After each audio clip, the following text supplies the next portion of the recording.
제6기 에피소드의 25번째 수업을 시작하겠습니다. 지난주에 EBS 인문학 특강 최진석 교수님의 강의 현대 철학자 노자와 관련한 수업 가운데 노자께서 공자의 도를 인간의 내면성에 근거한 도다.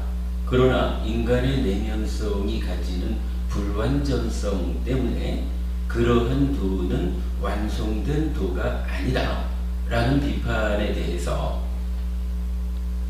노자와 직접 만나본 적이 없겠지만 부처의 도 또한 인간의 내면성에 근거하였기 때문에 인간의 내면성의 불완전성이 극복될 수 없는 것이다 라고 하면 부처의 도 또한 완성된 도가 아니다 라고 하는 동일한 비판의 대상이 된다 라는 점에서 부처는 과연 인간의 내면성에 근거해서 도를 세우는 그 과정에서 노자가 비판한 그 불완전성을 극복했는가?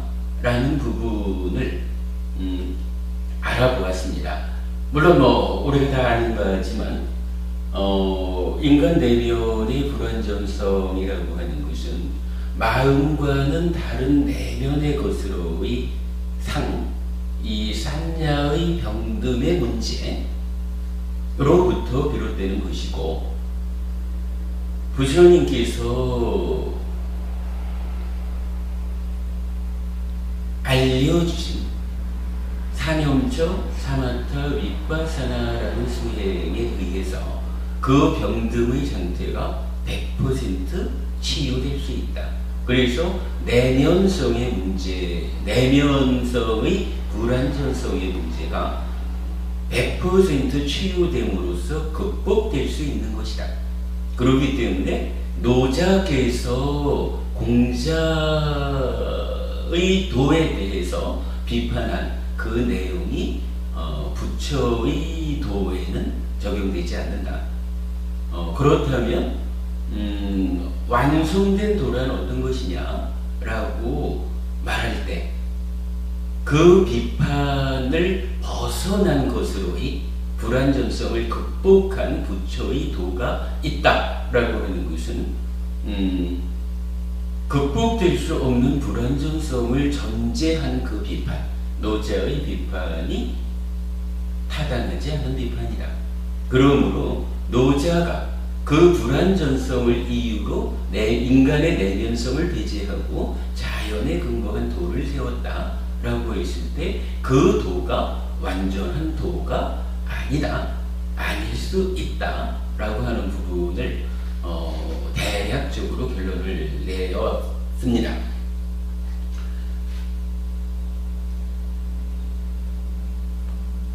기본적으로 그런 문제가 될 겁니다. 인간의 내면성의 불완전성을 지적한 부분은 훌륭한 지적이다라고 하겠지만, 그러나 현실적으로 내가 산다라고 하는 부분은 그냥 자연이 존재하고 자연 가운데 보통 말하는 하나의 부품처럼 내가 자연의 일부로서 존재해 살아가는 것이 우리의 삶이 아니다 라고 하는 부분 때문에 현실적으로 내가 주인공이 되어서 자연이라고 하는 세상과 관계를 맺으면서 살아가는 이러한 우리 삶의 현실을 감안해서 어서 오십시오. 그런 형편 때문에 우리가 지난주에는 과연 부처의 가르침은 인간의 내면성의 한계를 극복했느냐라는 부분을 알아본 거죠. 그래서 요즘 우리가 계속 공부하는 거지만 나는 누구냐? 라고 하는 부분을 오치오닌 내가 뭐 다양하게 설명이 되는 가운데 나야라는 자아의식을 일으키면 육내입처가 되어서 지금 이 순간 대상과의 관계 맺음 속에서 관계 맺음을 통해서 살아가는 이 삶의 주체로서의 내가 된다. 육내입처가 그러한 나다라고 하는 부분까지를 보았고, 이 육내입처는 대상과의 관계 맺음이라는 활동성을 갖는다. 이제 이 부분까지를 이제 보았죠. 그러니까 이 활동성이라고 할 때 결국은 그 대상이 되는 곳으로의 세상, 이 부분을 좀 어렵게 우리가 알아봤는데, 사실은 이 세상이라고 하는 것이 그냥 물질적인 세상이라는 것은 누구에게나 다 공동의 토대가 되는 거죠. 그러나 지금 우리가 말하는 인간의 내면성, 이 내면성이라는 문제에서 결국은 산야로부터 비롯되는 무명, 이 무명의 요소라는 것이 어떻게 내 삶에 개입하느냐 하는 거에 따라서 동등한 공동의 물질 세상을 사람들마다 욕계, 쇠계, 무쇠계라고 하는 중생 세상으로 만들어 가지고 살아가고 있더라 하는 부분을 보았죠. 그리고는 이제 사념출, 사마타, 위파사나라고 하는 이 수행 방법을 통해서 최종적으로 이 산야의 문제, 표현하자면 산야가 병들어 있다. 그래서 그 병듦이 얼마나 깊으냐에 따라서 현실적으로 우리가 이 물질 세상을 욕계 세상으로 만들어 사느냐, 색계 세상으로 만들어 사느냐, 무색계 세상으로 만들어 사느냐 하는 이러한 중생 세상의 생겨남과 소멸함, 이런 부분이 결정된다라는 부분을 보았죠. 결국은 이런 인간의 내면성이라고 하는 부분을 부처는 산야라고 하는 부분으로 좀 더 구체적으로 설명을 했고, 사념처 사마타 위파사나라고 하는 이 수행을 통해 가지고 궁극적으로 노자께서 우려하는 내면성의 불완전성, 즉 산야의 병듦을 100% 치유하는 그 치유의 자리를 실현했다. 이렇게 이제 우리가 확인을 하게 된 거죠. 경전을 통해서. 그 부분을 통해 가지고 내면성의 불완전성이 100% 치유되는, 달리 말해서 그 불완전성을 극복한 자리가 있다. 그러므로 부처의 도는 노자가 비판한 그 부분을 100% 극복해내는 도이기 때문에 부처의 도야말로 완성된 도다. 이런 부분을 대략적으로 이제 알아본 거였죠. 그리고는 오늘은 이 주제를 마무리 짓기 위한 두 번째 주제로서 이런 이야기를 하자고 했죠. 서양 철학과의 비교라는 측면에서 서양 철학은 기본적으로 그 사유, 개념을 중심에 두는 철학이죠.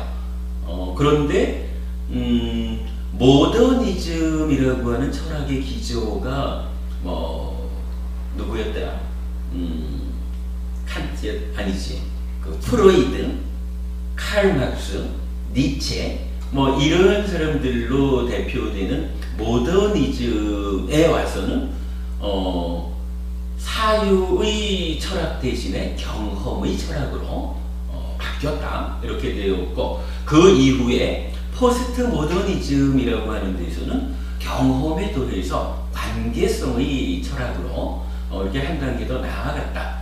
그런데 최진석 교수님의 이제 강의 내용에 의하면 공자의 도에 대해서는 그냥 경험이라고 하는 부분은 적용이 되었는데 관계성이라고 하는 측면은 노자에 대해서만 적용을 했죠.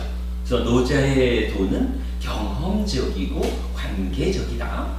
그래서 서양 철학과 견주자면 모더니즘과 부합하고 포스트 모더니즘과도 부합하는 도다. 이렇게 이제 말씀을 하셨는데, 사실은 부처의 도라고 하는 것도 뭐 우리가 당연히 아는 거지만 부처님은 육네이처, 육외이처, 즉 경험 가능한 것이 일체다라고 할 만큼 경험의 철학임을 드러내고 있고, 그 다음에 뭐 관계성이라고 하는 것은 연기로 대표되는 불교 자체가 관계의 철학이죠.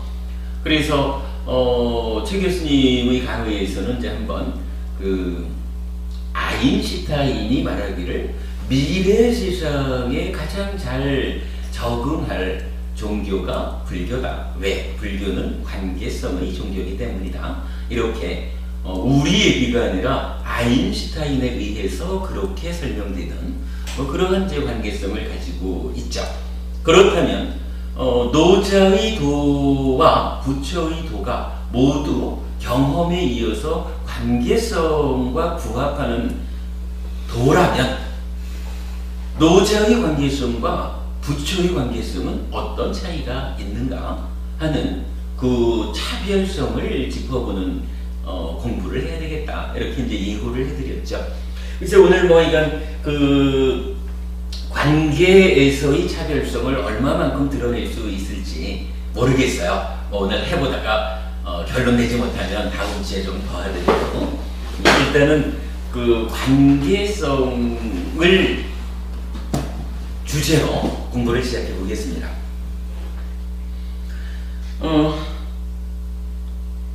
이 공부를 위해서는 우선 몇 가지 단어에 대해서 알아봐야 될 것 같아요.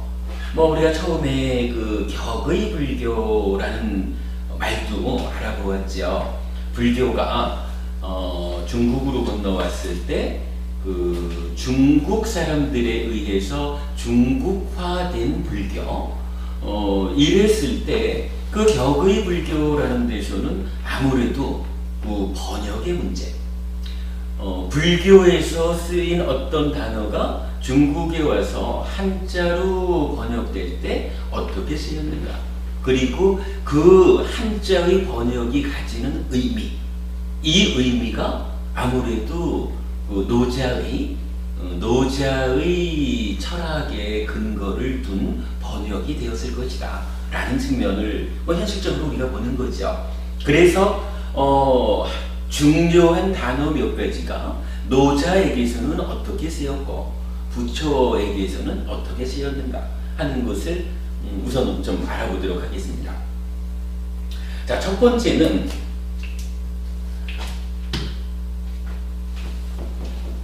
상이라는 단어를 보아야 합니다. 노자의 도덕경이 첫 시작이 어떻게 되냐 하면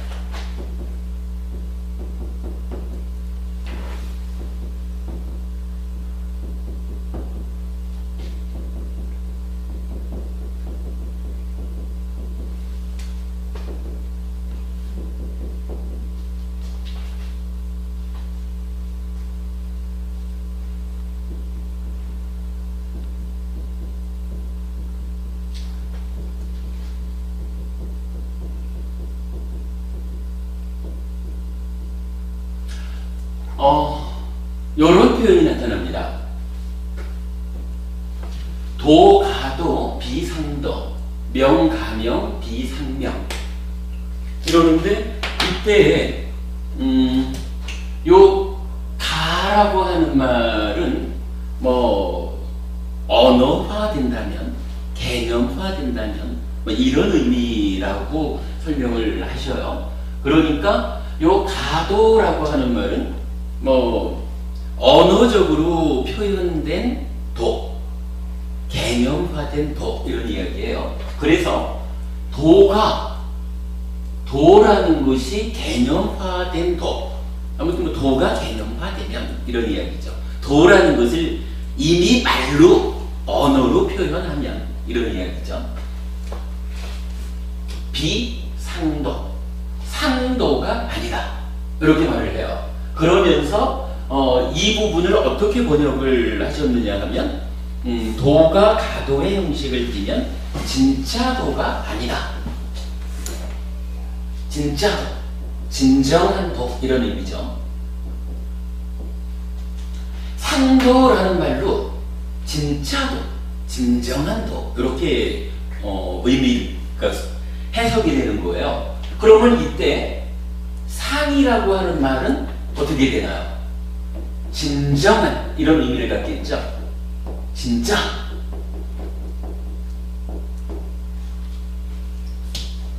마찬가지로 우리가 뭐 존재하는 모든 것은 다 이름을 붙여가지고 존재시키죠. 그러니까 이름 이렇게 말하면 이름이라는 것이 한번 이름 붙여지면 언어화되면 개념화되면 그러니까 언어를 통해서 이름 붙여지면 불려지면 이런 이야기죠. 진정한 이름이 아니다 이렇게 말하거든요. 아무튼 요 상이라는 것은 진짜, 진정한 이런 의미를 가져요. 그런데 이 상이라고 하는 것이 불교에서는 어디에 나타날까요?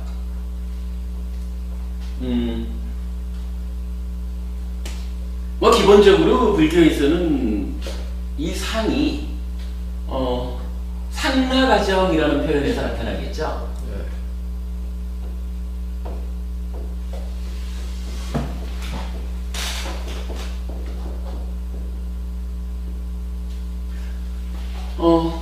뭐 우리는 그거 공부를 해서 합니다. 이게 존재의 실상에 대한 오해죠. 존재의 실상에 대한 오해라. 그래서 살아가면서 우리가 어떠한 존재든지 상락아정이다라고 하는 어떤 내적인 거, 뭐 그런 견해를 가지고 만나기 시작하면 요것 때문에 어떤 일이 생기느냐 하면 수비고우내라고 하는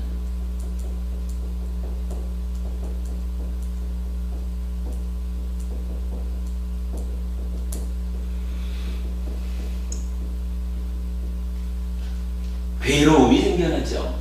뭐 번역이 뭐 다양하지만 슬픔, 비탄, 고통, 고뇌, 절망 뭐 이렇게 말하는 우리가 살아가면서 겪어야 되는 참 뭐 많은 괴로움이 있죠.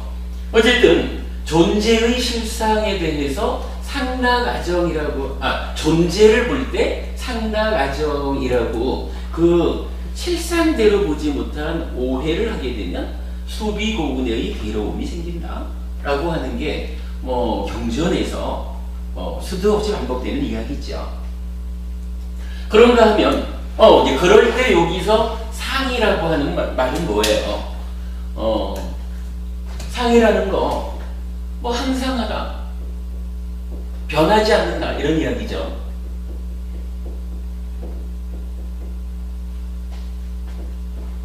뭐 조건에 휘둘리지 않는다 이렇게도 우리가 표현을 해봤죠.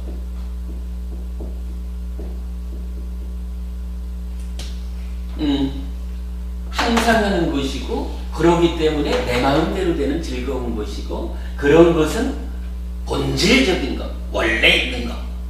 인도적으로는 창조주 하나님 브라흐마가 세상을 창조하거든.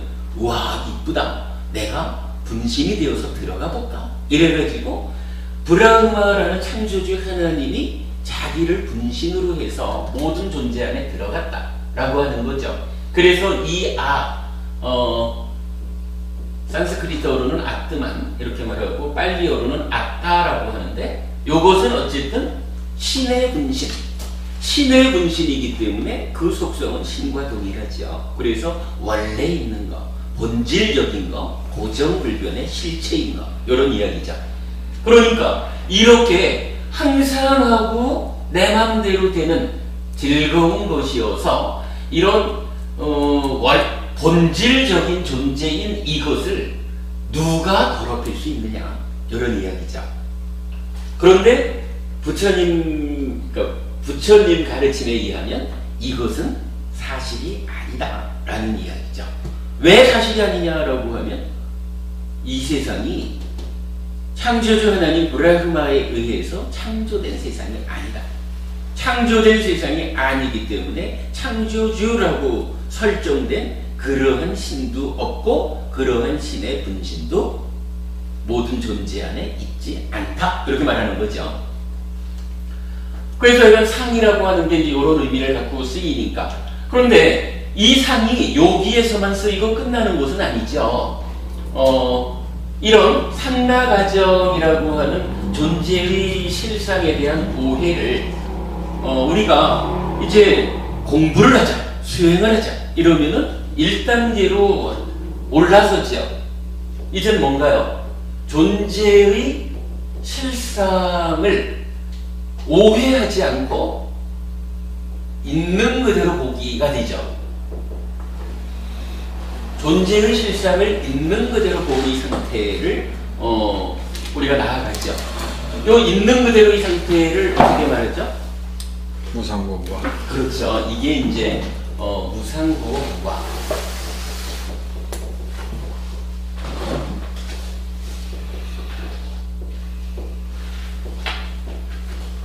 그리고 더 붙여서 말하자면 부정까지를 말하기도 하죠. 이런 이야기죠. 상나가정이라고 사람들은 생각하고 있지만 그것은 존재의 실상이 아니야. 실상에 대한 오해야.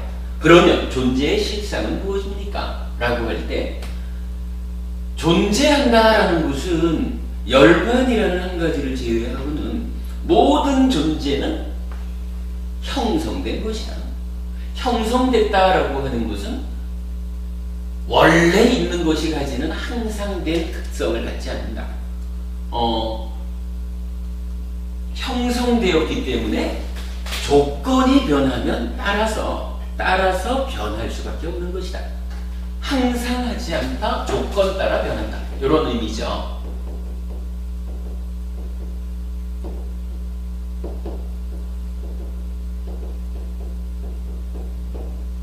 요거야말로 요 상이라는 의미가 알려지면 무상은 그렇지 않은 거 이래 되는 거죠.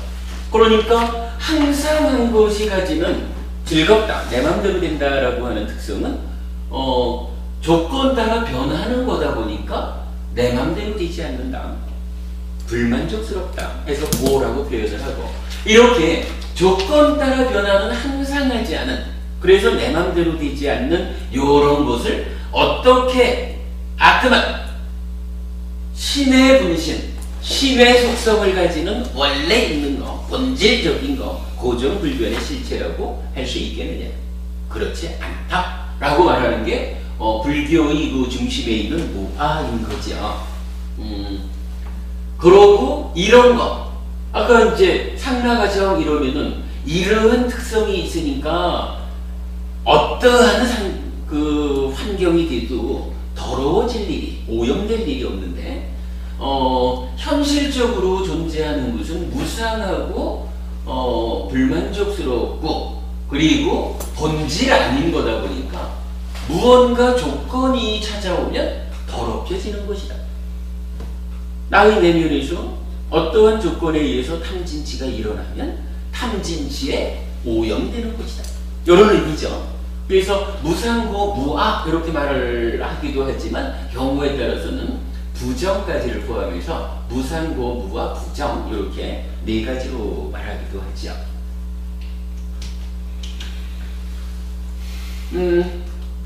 불교의 특징을 한 가지 말하자면 이제 이 상태에서 볼 수가 있을 거예요. 불교 공부가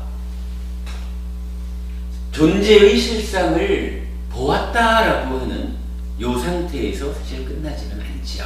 왜 끝나지 않나요? 이제 공부가 끝난다라고 하는 것은 어떤 완성이라는 개념이 들어가야 되잖아요. 완성이라는 말을 해야 되는데 지금 실상을 보았다라고 하는 이 상태를 완성이라고 하면 사실은 문제가 하나 있어요. 어떤 문제가 되죠?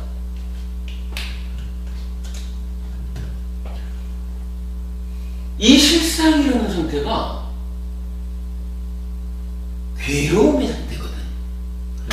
이 상태가 완성이라고 하면 우리가 어떤 형태로든 공부를 해서 완성되었다, 라고 하면 그 완성의 상태가 괴로운 상태로 나오면 정해버리잖아요. 되잖아요. 네. 우리가 완성이다라고 하는 것은 이 괴로움을 소멸시켜야, 그래서 만족의 상태, 행복의 상태가 유지되어져야 그게 완성의 의미가 있지. 그 자리를 마련하지 못하면 완성이라는 의미가 안 서죠. 네. 그러기 때문에 불교적으로는 실상을 보았다라고 하는 이것이 완성이 아니다, 이렇게 말하는 거죠. 그러고는 이제 부처님은 그 완성의 상태를 하나 제시를 하죠. 이제 그렇다면 이렇게 괴로움의 상태가 되어서는 안 된다라고 하는 그걸 전제로 완성의 상태를 이야기하려면 뭐 간단하죠. 괴롭다라는 것이 라고로 바뀌면 되겠죠. 네. 만족의 상태, 즐거움, 행복의 상태. 그런데 이 즐겁다라고 하는 것은 왜, 이 괴로움이 왜 괴로우냐 하면 무상, 조건 따라 변하기 때문에 괴로운 거잖아요. 우리가 뭐 여기서 말했지만 조건이 변하면 따라서 변하는, 조건에 휘둘리는 상태에 있기 때문에 괴로운 거거든. 불만족스러운 거거든요. 그러면 이 불만족이 만족으로, 행복으로 바뀌려면 당연히 무상 자체가 어떻게 해요? 상으로 바뀌어줘야 되는 거죠. 그래서 상하기 때문에 만족하다, 요런 상태를 찾게 되는 거죠. 그리고는 이제 여기에서 불교가 가지는 정말 중요한 특징이 하나 나타나죠. 그럼 어떻게 될까요? 상하가정을 무상고, 무와 부정, 이렇게 존재의 실상을 보는 상태로 우리 삶을 향상시켰어. 그 상태에서 이제 완성으로 가자, 이렇게 말한다면 이 완성으로 가는 상태가 어떻게 할까요? 요 무와 다시 아로 바뀌어야 될까? 아니죠. 네. 그거 아니죠. 불교의 특성이 바로 여기에 있는 거죠. 왜 이 부분이 아니 앞에서 상락이 됐는데도 아로 바뀌지 않습니까? 하는 부분을 우리는 이렇게 설명했죠. 우리 삶의 현실, 존재의 실상을 보니까 실상이라는 것이 갖는 상태가 어떠냐 하면 상락가정 아니야. 이거 뭐 창조주가 원래 있는 존재로서의 창조주에 의해서 창조되어 가지고 그 가운데에 원래 있는 존재로서의 신의 분신이 뭐 들어가 있는 이런 거 아니다. 세상이라는 것은, 존재한다는 것은 그런 원래 있는 존재 없이 다 조건에 의해서 생겨난 것이다. 이렇게 이제 정의가 됐잖아요. 그러면 생겨난 상태에서 이 생겨나는 과정의 문제, 지금 결과를 말하는 게 아니라 과정을 따지는 거죠. 과정이 무상고라면 이게 존재하는 실상이기는 하지만 이거를 완성이라고 말할 수 없다. 괴로움의 상태이기 때문에. 그리고 이제 이 과정에 있는 괴로움의 문제를 해결함으로써 완성으로 나아가자. 이 과정을 이제 2단계로 밟은 거죠. 그래서 무상과 고를 상락으로 바꿨는데 그 상태가 원래 있지 않은 것의 형성 과정을 만족스럽게 바꾸자라고 해서 이것을 바꿨다, 실현했다 라고 할 때 원래 있지 않은 것이 과정이 바뀌었다고 해서 원래 있는 것으로 바뀔 수가 있느냐. 근데 이거는 사실은 이미 그 생성의 문제거든요. 처음 생겨나는 과정이 어땠냐 하면 원래 있는 거, 그게 아니라 조건에 의해서 생겨난 거라고. 그러면 이 조건의 문제가 해결됐다 그래서 생겨난 상태가 원래 있지 않은 것이 원래 있던 것으로 바뀔 수는 없다. 뭐 단순한 이런 논리죠. 그래서 부처님은 무상고 무아라고 하는 요 상태가 이제 완성의 상태로 나아가면 무상은 상으로 고는 라구로 하지만 무아라고 하는 그 존재의 양태는 변함이 없다. 이렇게 말하는 거죠. 그리고 요렇게 완성된 상태를 뭐라고 부르느냐 하면 이게 뭐죠? 요 완성된 상태. 반야, 해탈. 그거보다는 뭐 반야에 의해서 해탈을 하죠. 해탈한 그 상태가 완성된 상태. 요게 이제 열반 이렇게 부르는 거죠. 그래서 불교적으로는 존재를 어떻게 설명하느냐 하면 존재라는 것은 완성된 것으로의 열반과 완성되지 않은 상태로서의 존재. 그런데 그 완성되지 않은 것으로의 존재의 실상은 무상고 무하다. 요거를 몰라가지고 상라가정이라고 오해하다 보니까 소비고우내라고 하는 괴로움이 생긴다. 요거 1차적으로 실상을 봄으로써 소비고우내라는 괴로움을 소멸시키죠. 그리고 2차적으로 이제 실상 가운데 있는 요 괴로움까지도 소멸해서 열반이라고 하는 완성의 상태를 만들자. 이렇게 가는 거죠. 그래서 법이라고 존재를 말할 때 이제 꼭 두 가지로 표현을 하죠. 요거 요러한 무상고 무와 부정 요 상태로 있는 존재를 불교적으로는 뭐라고 부르느냐 하면 쌍카라라고 부르죠. 행 이렇게 이제 한자로 번역을 했고 완성된 상태 요거는 이제 열반 이러는데 따지고 보면 요 두 가지를 합해 가지고 우리가 존재하는 모든 것을 말할 수 있잖아요. 그러니까 여기서 상카라라고 하는 것은 어차피 열반이라는 것도 실질적으로 존재하는 거니까 이 열반을 제외한 상태를 말하니까 그냥 아주 근본적으로 존재하는 것 이러면은 열반을 포함해서 말해야 되는 필요가 있죠. 이럴 때 요 쌍카라와 열반을 포함해가지고 쓰는 단어가 하나 있죠. 요거를 담마 이렇게 말하죠. 법. 그러니까 법이라고 하는 말이 존재라는 의미거든요. 그러니까 뭐 법은 다양하게 쓰이지만 기본적으로 법이 존재를 의미해요. 그래서 이 존재라는 말을 할 때 무상고 무아에서 무상과 고의 문제를 해결한 상랑무아인 열반 요 한 가지에다가 열반을 제외한 모든 것 해서 쌍카라 행 이렇게 말을 하는 거예요. 그래가지고 이제 우리가 이제 삼법인 이렇게 표현하는 게 있지 않습니까? 불교 교리 중에서 아주 중요한 거죠. 그 얘기를 어떻게 해요?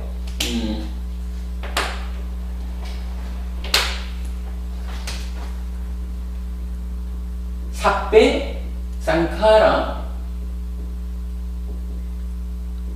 아니짜 삽배 쌍카라 두카 그리고 삽배 담마 안았다. 이렇게 요게 이제 불교적으로 뭐 제일 중심이 되는 말이죠. 삼법인 세 가지 법의 도장을 찍었다. 요 말 안에 들어오면 그게 가르침이고 요 말을 벗어난 어떤 말을 하면 그거 가르침 아니야. 이렇게 말하는 거고 요거 달리 말하면은 이제 또 삼특상 이렇게 해서 쓰죠. 세 가지 특별한 모습이라 모든 존재에 공통되는 모습 뭐 이런 식으로 표현을 하죠. 지금 요게 무슨 말이냐 하면 삽배라는 게 이제 모든 이런 얘기거든요. 그러니까 일체라고 하는 말이죠. 상카라가 지금 여기 나왔잖아요. 행이잖아요. 그러니까 삽배 상카라 하면은 일체의 행이라. 그래서 요 삽배 상카라를 말하기를 제행 이렇게 쓰거든요. 그리고는 아니짜라는 말이 뭐냐 하면 무상이거든요. 그러니까 어떻게 해요? 제행 무상 이렇게 말하죠. 삽배상카라 제행 두카 요게 고거든요. 그러니까 재행, 개, 고 이렇게 말할 거예요. 그리고 나면 이제 요 무아라고 하는 거, 무아가 안 왔다거든요. 만약에 여기서 말하듯이 동일하게 삿배상카라 안 왔다 이렇게 말을 하면 요거 열반이라는 요것도 저거는 그 끼지를 못하는 거잖아요. 설명이 안 되잖아. 그런데 경전에서는 어떻게 표현을 해요? 요 자리 안 왔다 무아를 설명하는 자리에서는 쌍카라라는 말을 반마로 바꾸는 거라. 그러면 이게 어떻게 돼요? 재행이 아니라 반마가 법이니까 제법 무아. 그렇죠. 제법. 제법은 무아다. 달리 말하면 열반까지를 포함한 모든 존재는 본질적인 거 아니다. 무아다. 그렇게 말하는 거죠. 요거 존재의 실상에 대한 오해와 실상을 그대로 보는 거와 완성 요 관계를 이해하면 요거 삿배상카를 아니자 삿배상카라 두카 삿배담마 아나따 라고 부르는 요 중요한 교리가 자연스럽게 설명이 되죠.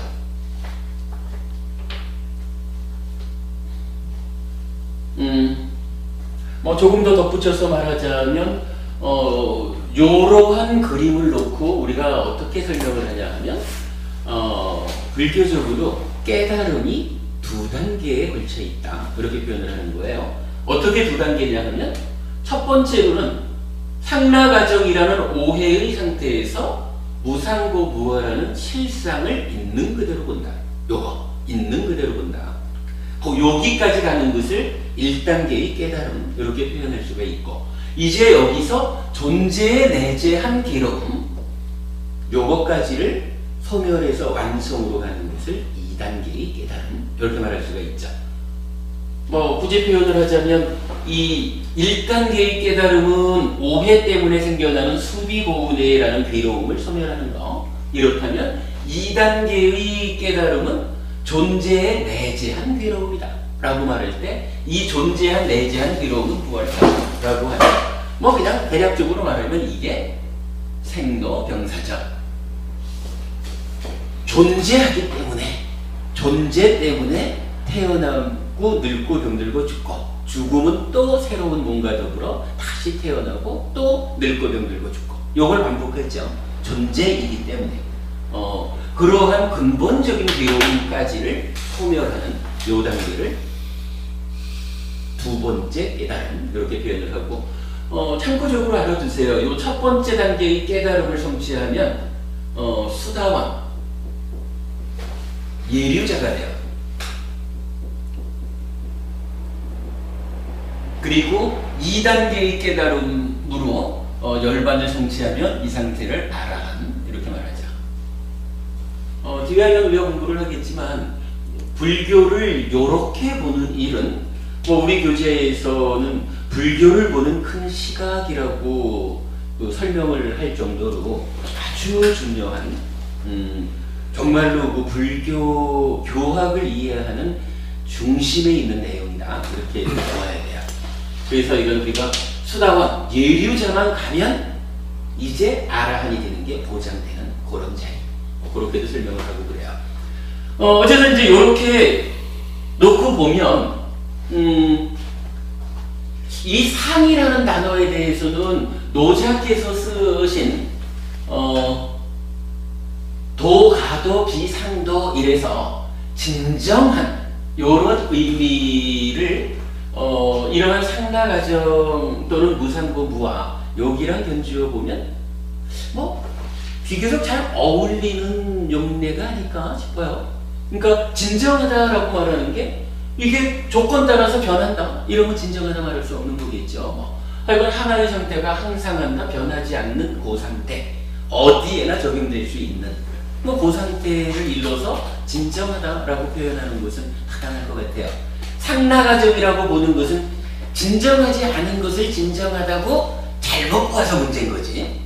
그러니까 이게 무상고 무화를 거쳐서 상랑무화 열반으로 가게 되면 열반의 그 상태는 진정한 상태이죠. 조건에 휘둘리지 않는 상태. 뭐 이렇게 보니까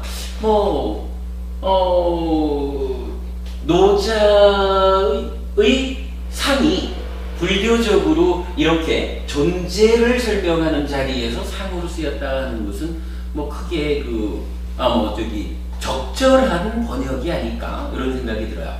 근데 어쨌든 도덕경의 첫 마디에 나오는 요 상자하고 불교를 설명하는데 빼놓을 수 없는 상란하정 무상고무와 상란무화 여기에서 그러니까 어쨌든 이렇게 보면 결국은 그건 거예요. 우리 사는 문제를 근본적으로 해결한 그 자리가 어떤 자리일까? 그거를 상자를 빌어서 진정하다. 진정한 자리 이렇게 표현을 했다. 라는 면에서는 뭐 노자나 부자나 동일하게 사용을 한 것 같다. 이렇게 이제 보면 될 것 같아요.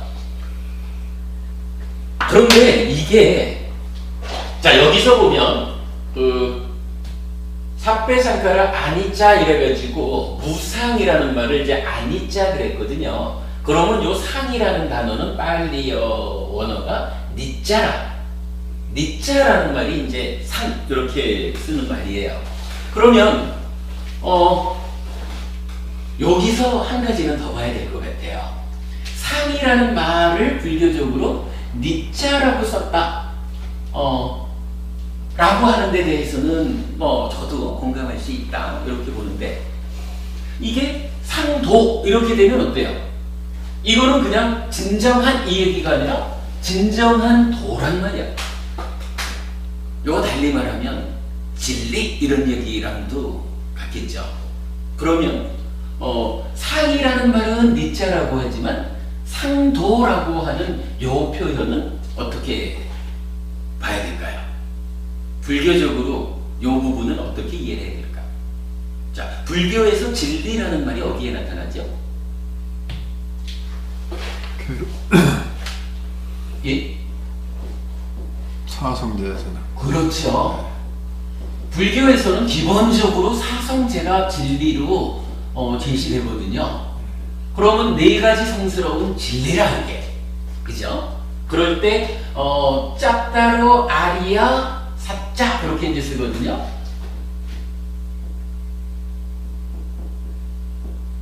짝따로 아리야 사자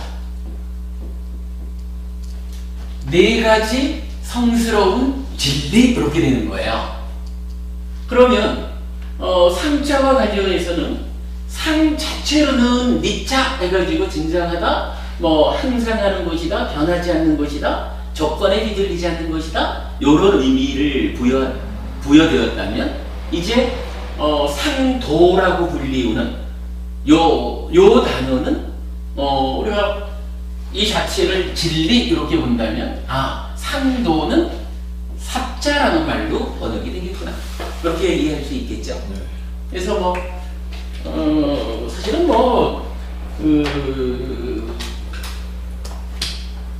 상이라고 하는 말이 니자다. 요거 항상 한다, 진정한 거다, 변하지 않는 거다, 조건에 휘둘리지 않는 것이다. 요걸 아는 게 이제 오늘 수업에서는 가장 중요한 거겠지만, 그러나 요 부분을 노자께서 쓰시기로는 상자를 단독으로 안 쓰고 상도 묶어서 썼기 때문에 상도라고 하는 말을 불교적으로는 사성제에 쓰는 제라는 말로 표현을 했고, 요것은 빨리어로는 사자다라는 요거는 참고적으로 같이 알아둬야 되겠죠. 제가 이해 판단하기로 이 상자라고 하는 말은 나중에 그 불교가 인도에서 중국으로 넘어왔을 때 그때 불교를 번역하는 과정에서 상자는 적절하게 잘 번역이 된 것 같다라는 생각이 들어요. 아주 좀 좋은 비교가 된 것 같아요. 이렇게 보면은 노자께서도 도가 개념화되면 진리, 진정한 도가 아니다 해가지고 이제 상을 말했는데, 부처도 오회라고 하는 측면과 있는 그대로 본다라고 하는 측면, 그리고 완성되었다라고 하는 측면에서 그 같은 삼자로서 표현한 이 부분을 볼 수가 있죠. 가만히 있어봐.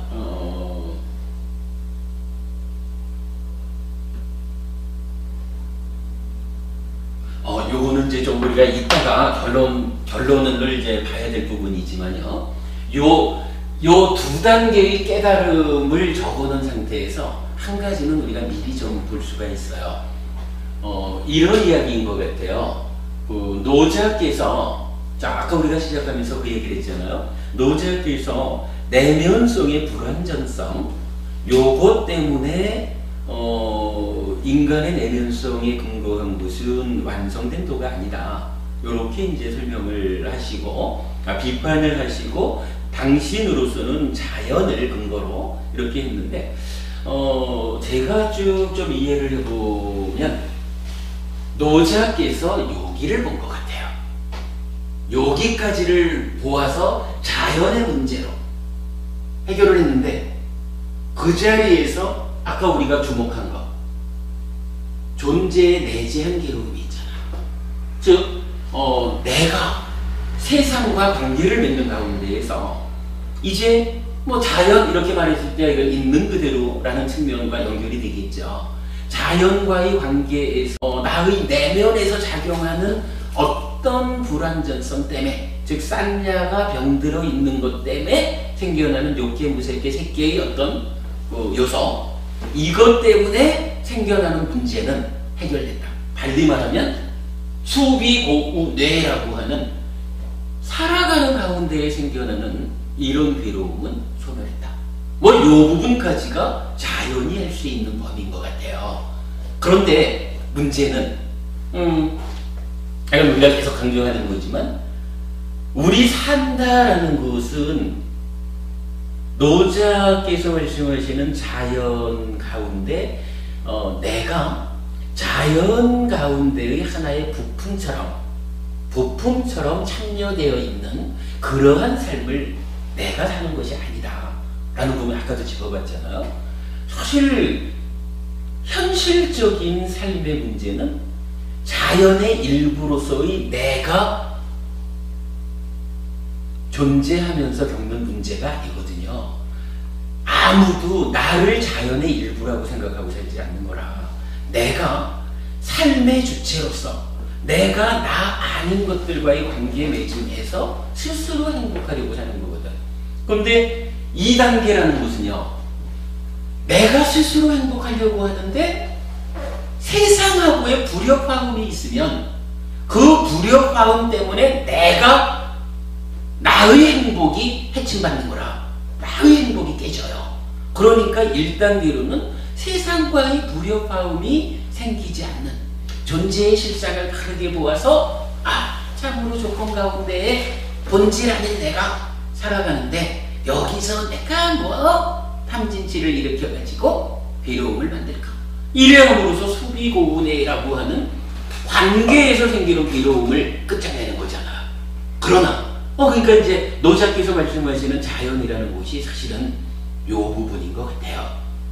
내면성이 배제된 자연의 일부로서의 나의 삶, 이렇게 말하면 타당하겠죠. 그런데 이제 문제는 부처님이 알려주는, 사실은 사성제라고 말하면서 이 중에 첫 번째가 고성제잖아요.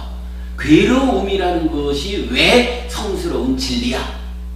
괴로움을 정확히 모르면, 그렇잖아요. 지금 괴로움이 생로병사라고 하는 존재의 내재한 괴로움도 있다. 아무리 내가 세상과의 불협화음을 100% 해결해서 어떤 성취의 상태에 온다 해도 사실은 내가 살기 때문에 그냥 세상의 부품 하나가, 그러니까 자연의 부품 하나가 여기 있는 게 아니라 그러니까 세상과 1대1의 관계를 맺어가는 세상의 주체, 삶의 주체인 내가 있기 때문에 내 안에 내재한 이 괴로움까지도 해결하지 않으면 완성했다 할 수 없는 이런 부분이요. 그렇기 때문에 자연 가지고 해결할 수 없는 2단계의 깨달음을 통해서 실현되는 완성적 열반. 요 차이가 바로 내면성의 한계를 극복했다. 내면성의 한계를 배제한 상태에서 이룰 수 있는 완성의 상태가 여기라면 이제 내면성에 근거하는 이 길로 가되 한계를 극복했다. 불완전성을 극복해서 그 한계를 넘어섰다. 라고 하면 이러한 2단계의 완성이 되는 거죠. 아마도 제가 볼 때는 노자와 부처의 차이가 결론적으로는 이 부분인 것 같아요. 2단계의 깨달음 가운데 첫 번째 단계예요. 밖에 가지 못했다. 어쩌면 공자의 깨달음은 그러면 여기까지도 못 갔다는 얘기냐? 이렇게 말할 수 있을지는 모르겠지만 일단은 하여간 노자의 깨달음과 관련해서 우리가 표현을 하자면 요렇게 설명할 수 있을 것 같아요.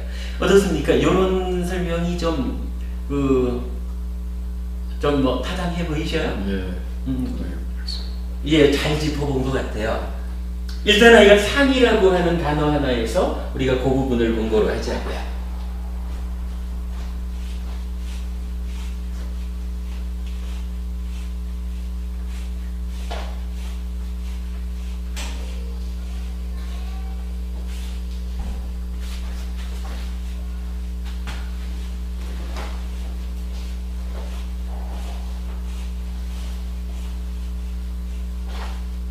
그러니까 우리가 공부를 정말 니까야라고 하는 참 니까야를 어떻게든 해석해보자, 깊이 알아보자라고 하는 이런 방향을 잡지 않았다면 이런 이야기 우리가 사실 찾아보지 못할 것 같아요. 니까야가 주는 성과인 것 같아요. 이게 다. 이런 이야기를 우리가 할 수 있다라는 것이 한면으로는 참 대견한 거예요. 자, 일단 몇 가지 단어를 가지고 비교해보자 했는데 첫 번째로 상이라는 단어를 알아봤습니다. 이제 두 번째로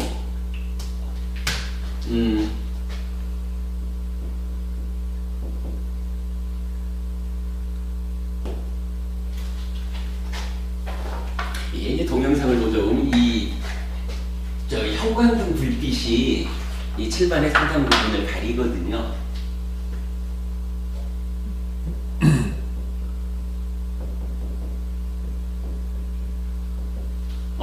유와 무라고 하는 단어가 나타나요.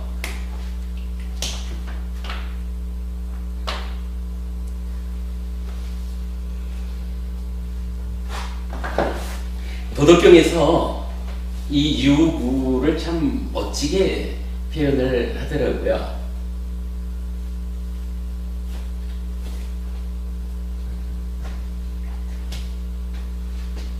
무를 뭐라고 하느냐 하면 명,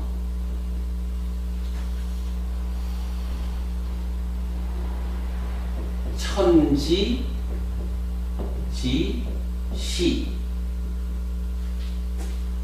무라고 하는 것은 천지 만물의 시작이다 라고 이제 정의가 되고요.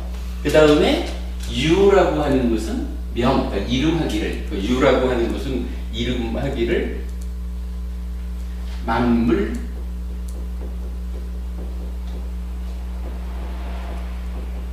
지, 모 이렇게 정의가 돼요. 그러니까 무라고 하는 것은 이름 붙이기를 무라고 이름 붙인 것은 천지의 시작이다 이렇게 말하고, 유라는 것은 만물의 어머니다 이렇게 말을 하거든요.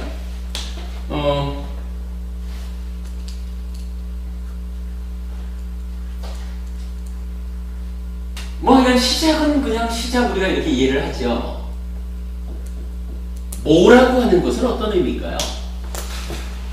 생성의 그렇죠.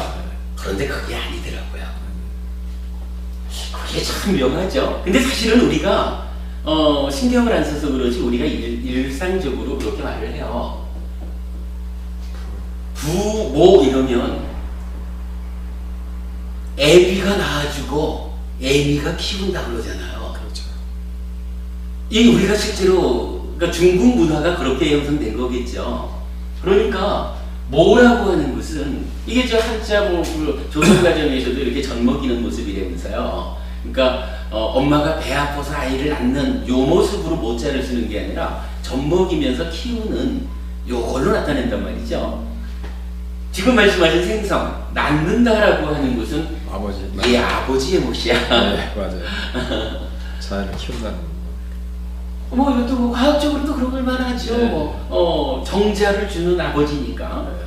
그러면 어머니는 키우다. 키우는. 예, 이 의미인 거라.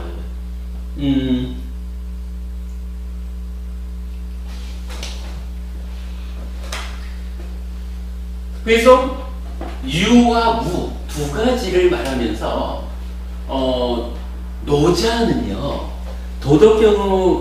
그러니까 도덕경에 나오는 모든 내용의 뿌리에 요 유와 무가 있다는 거예요.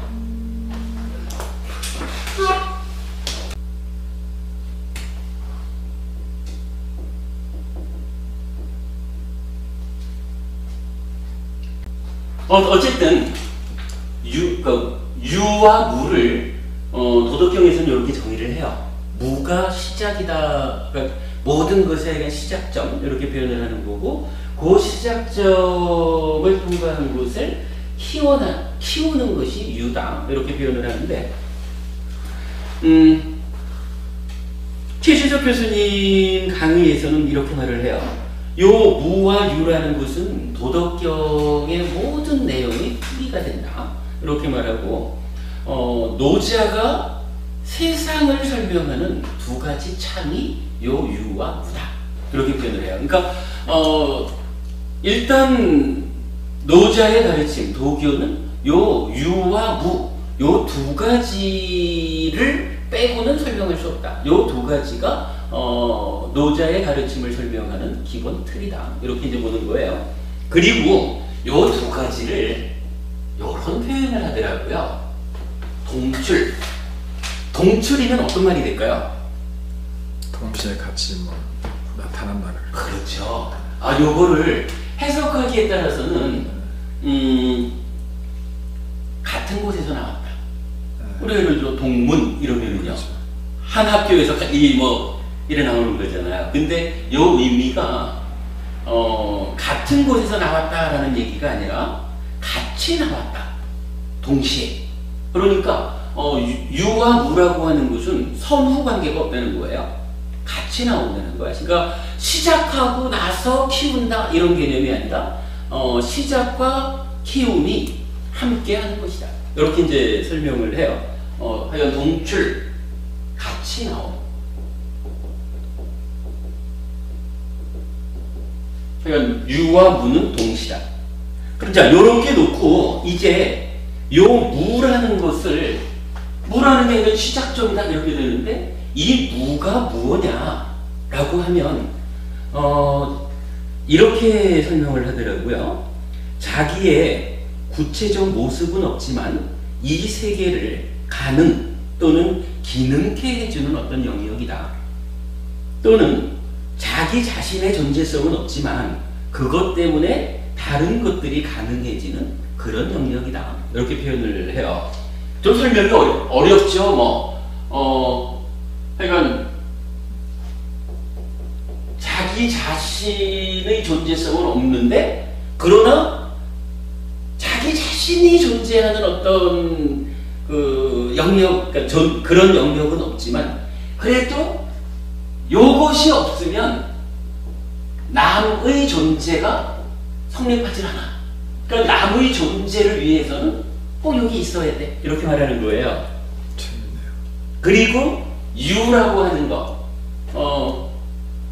유라고 하는 것은 뭐 이제 단순해요. 그러니까 만물을 통칭하는 거예요. 그러니까 모든 것 이런 얘기랑 우리가 아까 말했던 삿배, 근데 아마도 열반이 존재되지 않았다면은 삿배 담마보다는 삿배 상카라라고 이제 우리로서는 봐야 되겠지만 하여간 만물을 통칭해서 유 이렇게 표현을 한다는 거예요.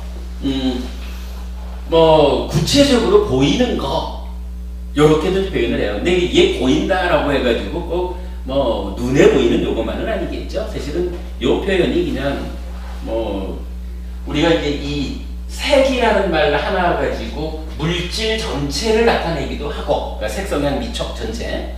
그 다음에 형색만을 말하기도 하잖아. 눈에 보이는, 그러니까 구체적으로 보이는 거, 눈에 보이는 모든 거 이런 표현을 하지만 아마도 유라고 하는 것은 그 물질 세상을 표현하는 것 같아요. 그렇게 이해를 할 수가 있는데,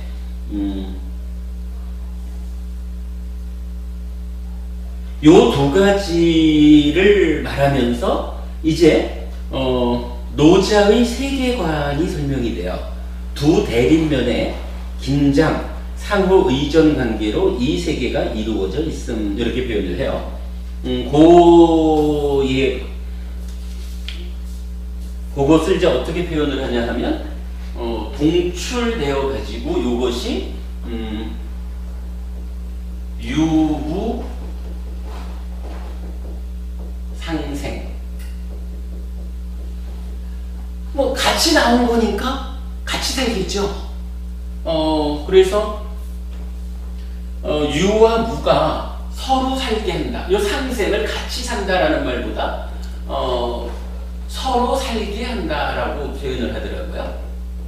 그러니까 이 얘기는 뭐냐 하면 우리가 말하는 그 몸과 마음이 서로 조건되는 그런 거 있잖아요. 그런 몸만 가지고 존재할 수 없죠. 마음이 있어야 함께 존재하죠. 마음만 스스로 존재하지 못하죠. 몸이 있어야 함께 존재해서 나를 구성하잖아요. 뭐 그런 식의 의미인 것 같아요. 서로 살게 한다. 그러니까 유가 있어야 무가 있고, 무가 있어야 유가 있다. 함께 나오기 때문에 뭐 그렇다. 이렇게 이제 의미가 되겠죠. 그리고는 도덕경에서 여기에 대해서 이런 표현을 써요. 유무상생이라고 하는데 요거를 유무상생을 무엇라고 이름을 붙여주자면 이거 사실 이름 붙일 게 아니라는 거예요. 유무상생의 이런 도리가 그러니까 모든 것의 시작점이라는 것과 키움이라고 하는 요 유와 무가 함께 나오는 거라. 그리고 서로를 있게 하는 거야. 그래서 유무상생이라고 하는 도리가 있다라고 말하는 건데, 요것이 참 뭐라고 이름 붙일 것이 아닌데 요걸 억지로 그냥 이름을 붙이자라고 하면 요거 이름 뭐라고 붙일까요? 이거를 도라고. 사실은 도라고 이름을 붙이면 이미 아까 그랬잖아. 저기 명가명 비상명 이래서 이름을 개념해서 딱 세워버리는 순간 진정한 이름이 아니라 그랬잖아요.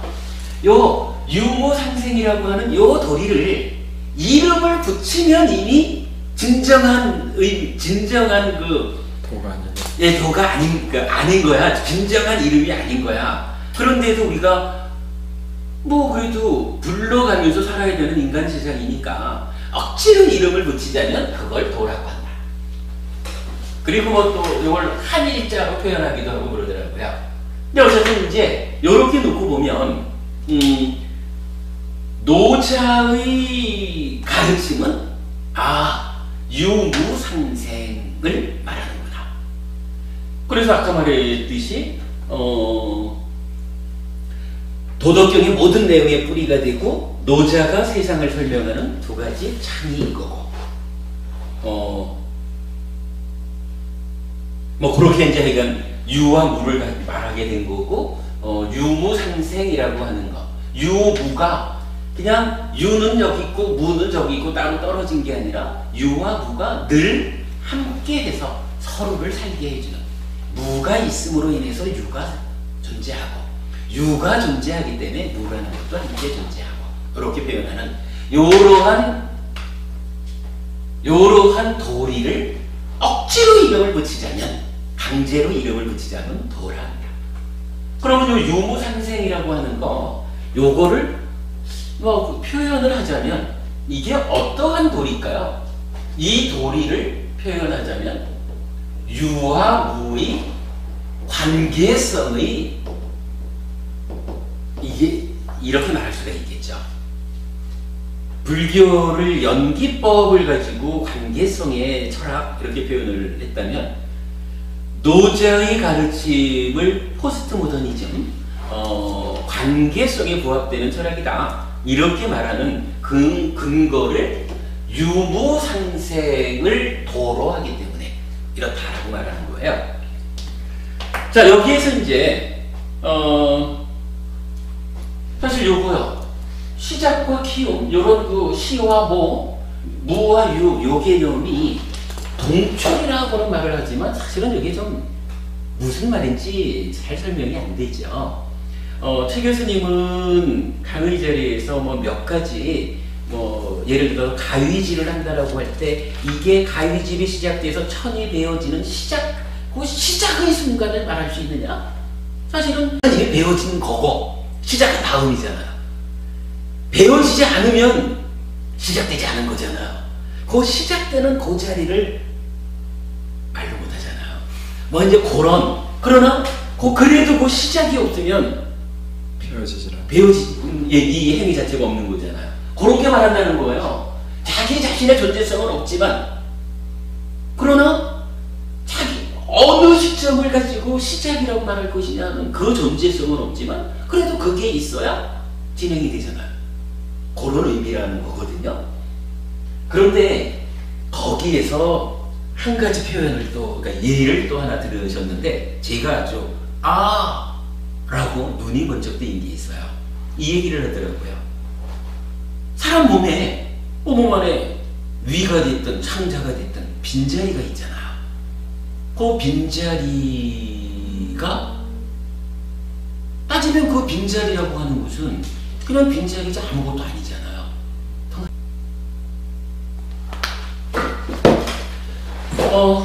뭐 위 속의 빈 공간이라든가 창자 속의 빈 공간이라든가 이런 것이 그냥 우리가 그렇게 쓰잖아요.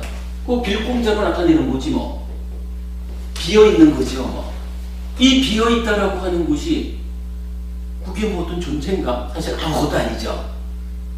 그런데 말입니다. 만약에 창자 안에 뭐 위 안에 요 비어있는 공간이 없으면 어떻게 되나요?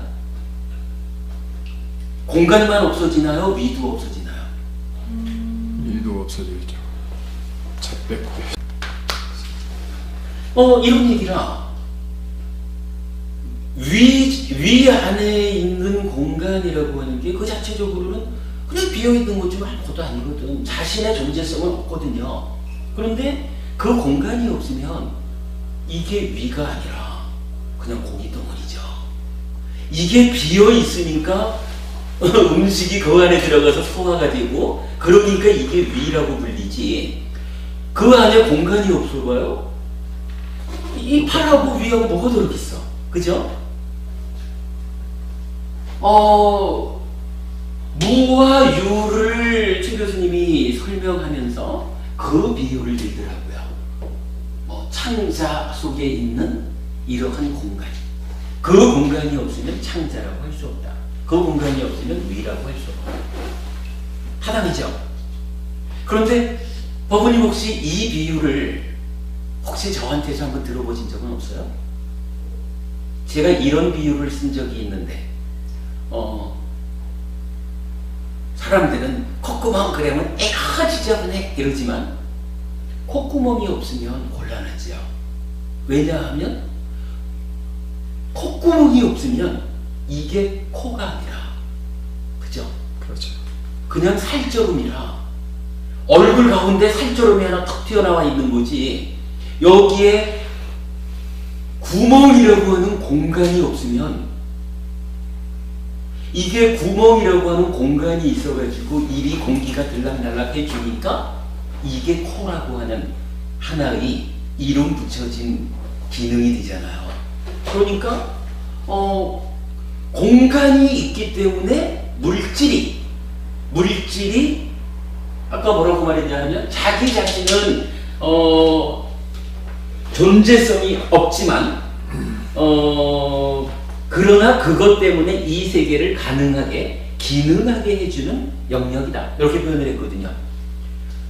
콧구멍이라고 하는 게 그냥 비어있는 아무것도 존재성이 없는 거지만 그러나 그 존재성 없는 그것 때문에 코라고 하는 것이 생겨나고 기능하잖아요. 위라고 하는 것도 마찬가지죠. 요게 사실은 노자의 유무를 우리가 비교하고자 하기 이전에 우리가 사실은 불교 공부의 과정에서 이거를 배웠었거든요. 이런 말이 있죠. 윤회하지 않습니까? 네. 윤회하면 지금 몸으로 살다가 죽으면 그 다음에 이제 새로운 엄마의 뱃속으로 들어가야 되죠. 네. 이 새로운 엄마의 뱃속으로 들어갈 때 누가 들어가는가? 혹시 기억하셔요? 누가 들어가죠? 어떤 형태로 들어갈까? 여기에서 이 말이 쓰여요.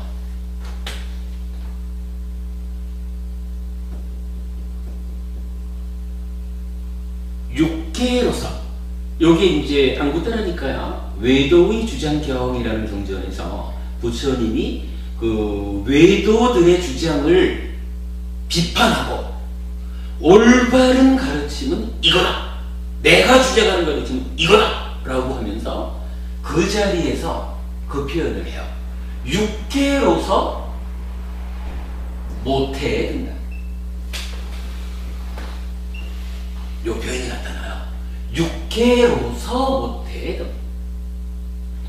그러면 지금 살다가 죽으면 이 몸뚱이를 내려놓는 거죠. 몸뚱이와 마음이 분리돼가지고 마음이 가잖아. 그래서 새로운 엄마의 뱃속에 들어가잖아요.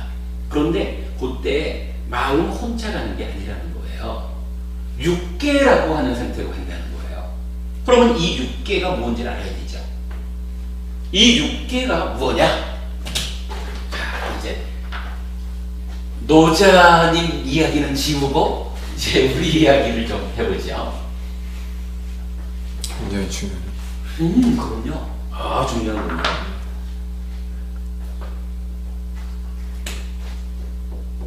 육계라고 하는 것이 사실은 불교 교리상에 굉장히 중요하게 마치마니까야에서도 아예 세계의 분석이라고 말하면서 요 육계를 설명하고 그래요. 굉장히 중요한데 이 육계가 지, 수, 화, 풍, 공, 식 6개죠. 네. 지수화풍을 우리가 뭐라고 불러요? 지수화풍 하면은 4대 이렇게 부르잖아요. 네, 네. 그래서 우리가 이제 색, 물질이지 않습니까? 요거 이제 빨리어로는 루파죠. 경에서는 물질이 무엇냐라고 정의할 때 4대와 4대 소조. 그러니까 지수화풍 4대하고 지수화풍 4대가 모여서 이루어진 것. 지수화풍이라고 하는 물질을 구성하는 아주 초기의 어떤 상태가 있다는 거예요. 요거 요소. 그러니까 이제 빨리어로는 다뚜라고 하는 건데 요 다뚜를 세계라고도 번역을 하고 요소라고도 번역을 해요. 네 가지의 아무래도 그냥 요소라고 보는 게 타당하겠죠. 네 가지의 요소가 지수화풍이라. 그리고 물질이라고 하는 것은 지수화풍 네 가지 요소에다가 그 네 가지 요소가 결합해서 만들어진 것. 이때 지수화풍이라는 요 네 가지는 어떤 의미냐 하면 요즘 그러니까 현대 과학에서는 그러니까 서양 과학 이렇게 말할까요? 물질적인 것을 다 어떻게 표현을 하냐 하면 예를 들어서 물 이러면 물이라는 것은 쪼개가면 최종적으로 H2O라고 하는 분자 상태가 됩니다.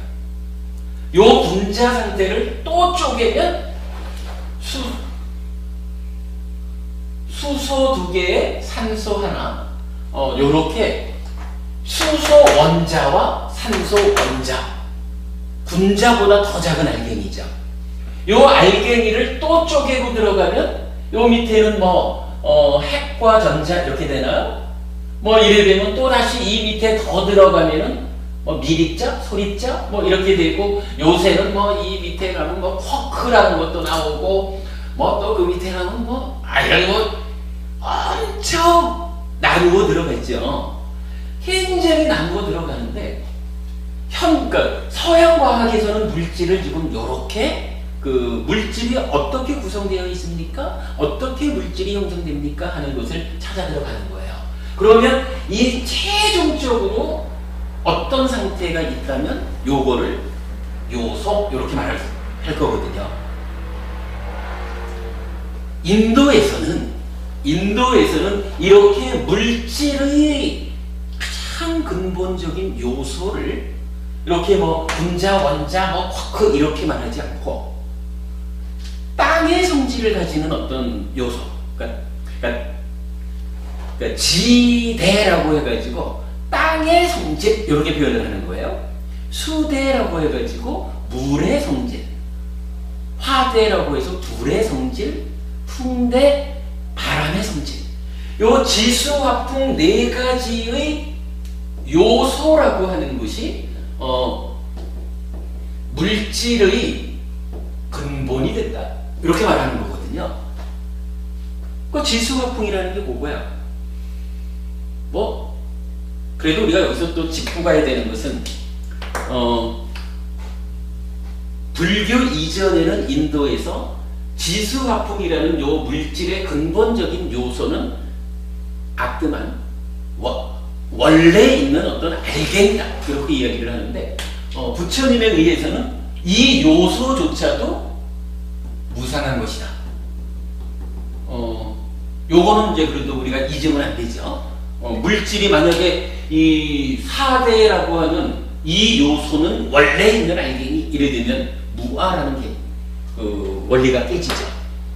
하여간 그러니까 이제 이래 변하는 거예요. 어찌 보면 현대과학이 아무리 발전을 해도 이 근본 가가지고 근본이 되는 어떤 알갱이를 발견하지 못할 거예요. 왜냐하면 이 근본적인 어떤 요소 상태라고 하는 것도 근본적인 알갱이가 있는 게 아니다라고 부처님이 말하는 거거든요. 그러니까 인류 역사상으로도 처음에는 분자를 발견했을 때 그게 알갱이인 줄 알았지 그리고 그 밑에 요 원자라고 하는 게 아톰이라면서요. 이 아톰이라고 하는 게 근본적인 더 이상 쪼개지지 않는 그런 의미라면 그런데 가다 보니까 이렇게 오는 거잖아요. 그 끝을 찾지 못할 것이다 라고 우리는 이해할 수가 있어요. 왜냐하면 그 자체가 무상한 거기 때문에 이 자체도 그러니까 어떠한 알갱이 있는 것은 아니다 라고 하는 게 이제 부처님 말씀이죠. 그러면 어쨌든 이제 지수화풍 4대가 그런 물질을 구성하는 거예요. 그죠? 여기 있죠? 그런데 육계로서 못해야 된다라고 말을 하면 지수화풍 말고 공이라는 게 하나 나타난단 말이에요. 그럼 이제 이 공이 뭔가? 그리고 우리가 좀 전에 말한 거지만 존재할 수 있도록 만드는 그죠? 가치를 콧구멍이 없으면, 콧구멍이라고 하는 요 빈 공간이 없으면 이게 그냥 살점이지 공간이 아니라 지수화풍 4대의 결합으로는 있을지 몰라도 코라고 하는 기능을 담당하는, 그러니까 이름 붙여진 어떤 거는 아니죠. 그러니까 지수화풍 4대로서 어떤 그 형태를 만들지는 몰라도 공이라고 하는 것이 없으면 이것이 어떠한 이름 붙여진 존재가 되지 못하는 거죠. 이렇게 보면 어때요? 지수화풍 공이라고 하는 이 자체가 합해져야 비로소 물질 이렇게 말할 수가 있겠죠. 그러니까 물질 자체를 말할 때는 4대와 4대 소적 이렇게 되는데 4대라는 것은 지수화풍이지만 4대 소조라고 말할 때는 결국 공의 이 소조 결합하는 그 과정에서 공간 없이는 안 되는 거죠. 공간이 함께 개입을 해줘야 어떠한 그 물질이 이름을 가지고 형성되는 거죠. 뭐 그렇게 보면 지수화풍 공이라는 것을 우리가 이해할 수 있어요. 자, 육계로서 못해야 된다라는 얘기는 뭐예요? 아까 참 중요하다라고 말씀을 하셨는데 여기서 정말로 우리가 중요한 부분을 찾아야 되는 게 육계로서 못해야 된다라는 이야기는 우리가 기본적으로 이런 거잖아요. 오치오는 나를 몸과 마음 이렇게 말하는데 몸과 마음이라는 것은 서로 조건되는 것이야. 달리 표현하면 식과 명색이죠. 요거 서로 조건되는 것이라서 몸 혼자 존재하지 못해요. 몸이 있다는 것은 마음이 함께 해야 되고 마음이 있다는 것은 반드시 몸이 함께 해야 비로소 나거든. 그러면 그 이야기를 이제 여기에 적용을 해보면 자, 죽는 순간 우리가 지금 살아있는 동안은 몸과 마음이 함께 서로 조건되어서 나를 이루는데 죽었다라고 하는 요 순간은 이제 몸이 없는 거잖아요. 그리고 새로운 엄마의 뱃속에 들어가는 거잖아요. 그런데 요 순간 새로운 엄마의 뱃속에 들어가는 그 순간에는 마음 혼자 가나? 몸이 죽었으니까? 이렇게 볼 수 있잖아요. 마음만 가는 줄 알지. 그렇죠. 근데 그게 아니라는 거예요. 시가 같이. 이 말, 육계로서 못해야 된다라는 데서 우리가 바로 그걸 찾아야 되는 거예요. 죽어서 엄마 뱃속으로 옮겨가는 그 순간마저도 물질적인 요소와 함께한다. 어떤 이러한 팔다리를 갖춘 이러한 몸의 상태는 아니지만 마음이 물질이라고 하는 요 몸의 상태와 함께하지 않을 수가 없다. 요 얘기 설명되죠. 물론 이제 뭐 또 다른 경전을 더 인용하면 죽어서 뱃속에 들어가는 요때 육계로서 들어가지만 이때의 시간의 차이가 있느냐 하면 요 시간도 사실은 제로죠. 그러니까 죽는 순간 엄마의 뱃속에 들어가는 거라. 그러면 죽었다 하는 그 순간에 이미 새로운 엄마의 뱃속에 들어가 있는 거니까 거기에 옮겨가는데 육계로서 못해야 된다는 말이 뭐 필요하냐? 이렇게 이제 따져 물을 수도 있겠죠. 그러나 우리가 늘 말하는 거지만 그 삶의 과정은 늘 구기성에서 함께 발생하는 거 그리고 계기성에서 순서를 갖는 거 12연기 또 마음의 메커니즘 우리가 그렇게 설명했잖아요. 죽어서 뱃속에 엄마의 뱃속에 들어가는데도 계기성 순서를 따지면 죽어야 엄마 뱃속으로 가죠. 죽지 않고 엄마 뱃속으로 들어가지 못하죠. 분명히 순서는 있어요. 그러나 구기성 이래서 이것이 동시에 이루어진다. 이 두 가지 양면성이죠. 그렇기 때문에 그 과정을 설명할 때 육계로서 못해야 된다. 이렇게 표현을 하는 거예요. 자, 그러면 이렇게 놓고 보았을 때 요 비유가 말입니다. 노자께서 말씀하시는 무와 유, 자기 자신은 존재성을 갖지 않지만 다른 것을 존재케 해주고 기능케 해주는 그러한 무, 시라는 의미를 갖는 무하고 요 무와 함께 동출, 함께 나오는 것으로의 물질적인 모든 존재인 요 얘기하고 지금 여기서 말하는 지수화풍 공하고 분명히 최진석 교수님도 유무를 비유하면서 뭐 가위질하는 비유도 했지만 창자, 위 이쪽에 있는 공간 이런 비유를 했죠. 그 비유하고 제가 이 노자에 대한 이야기를 하기 전에 벌써 여러 달 전에 설법을 하면서 콧구멍이 없으면 이게 콩가? 고기 덩어리지. 이렇게 얘기한 거 하고 동일한 비유죠. 그렇게 막 보는 게 타당하죠. 동일한 비유거든.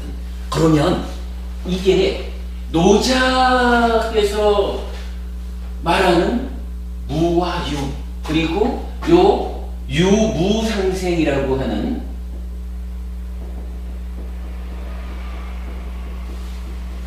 요거를 억지로 이름 붙이면 도 이랬죠. 이러한 관계성의 도. 요 이야기가 그대로 육계로서 못 해야 된다라고 말하는 부처님이 말하는 우리 삶의 현실 육계 6가지 요소 요것 중에 5가지를 말하고 있죠. 그렇게 봐도 되겠죠. 분명히 지금 연결관계가 이루어지거든요. 유와 무라고 하는 단어에 대해서 우리가 첫 번째는 상이라는 단어를 본 거고 이제 두 번째로 유와 무라고 하는 단어를 보는데 사실은 이 유무라는 단어가 니카야에서는 저는 뭐 거의 보지 못한 것 같아요. 뭐 어찌 보면은 뭐 이렇게는 말을 할 수가 있겠죠. 예를 들어서 상카타 이러면 요거 이제 번역을 유비 이렇게 번역을 하죠. 여기에다가 아상카타 하면은 무위 이러거든요. 이래서 번역 상태로 유무가 나타나거든요. 그런데 요 유위와 무위가 상카타, 아상카타, 쌍카타라는 단어에 부정형인 아가 붙어가지고 표현되는 요거를 요 유무의 의미를 어떻게 이해해야 되는가 하는 거 뭐 다음 시간에 다음 주에 우리가 보기로 어쨌든 뭐 이렇게 이제 나타나기는 하지만 그 이전에 지금 노자가 말하는 도의 근본이 되는 것으로의 유무 그러니까 불교 교리에서 어떠한 출발점이 되는 모든 것의 토대가 되는 개념으로의 유무 이런 것은 불교에 없단 말이죠. 그 부분 이해되시죠? 그러니까 유무라는 말이 번역에 의해서 쓰이기는 하지만 그러니까 토대가 되는 개념으로의 유무는 일단 없어요. 뭐 그런 줄 그렇게 우리가 이해를 하는 가운데 유무라는 단어가 설명하는 바를 가만히 찾아보니까 야 이게 육계라고 부처님이 설명하는 우리 존재에 대한 존재를 구성하는 것 가운데 5가지 지수화풍이라는 4대와 공이라고 하는 요 관계가 일치하고 있구나. 어찌 보면 노자께서 설명하는 시작과 키움의 유무상생 동출이라고 말하는 요 부분을 부처님이 나 그런 거 몰라 전혀 나하고는 관계없는 거야 이렇게 보는 게 아니라 부처님도 요 부분을 육계라고 하는 데서 수용하고 있다. 부처님도 동일한 이야기를 하고 있다. 이런 측면으로 좀 접근이 되지요. 설명을 듣고 보니까 많이. 어쨌든 비유가 똑같은 거라. 예. 비유가 똑같은 거랑 의미하는 바가 똑같은 거겠죠. 그런데 이제 여기서 차이가 있잖아요. 이렇게 비유를 놓고 보면 노자께서는 유무라고 하는 부분에서 여러분 보면은 요 유라는 이렇게 된 거죠.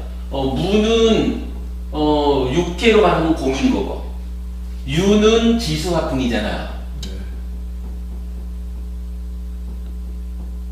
그러면 5가지의 요소를 가지고 삶을 설명했다.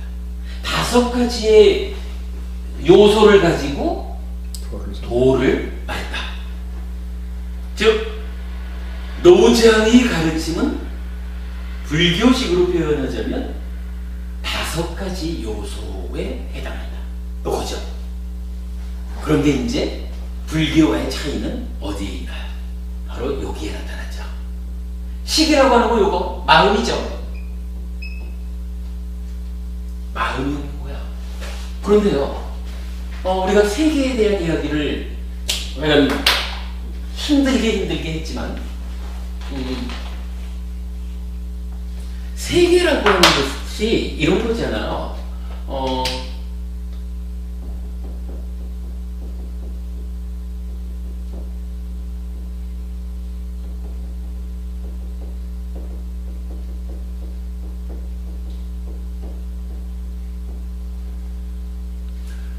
자, 오치온이 있는데 그 오치온이 일단 나죠.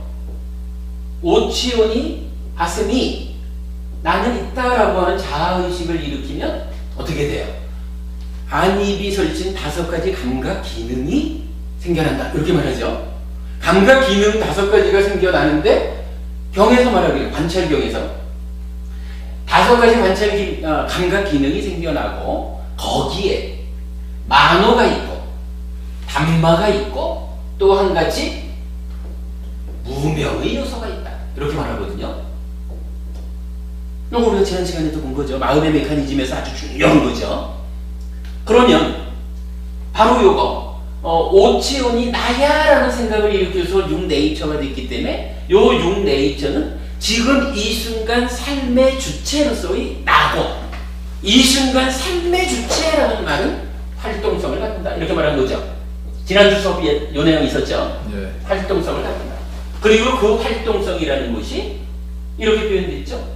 우선 출발은 만호가 안입이 설신이라는 몸을 지원해서 색성향 미촉이라고 하는 대상. 근데 이 대상이 뭐냐 하면 물질 세상이죠. 그죠?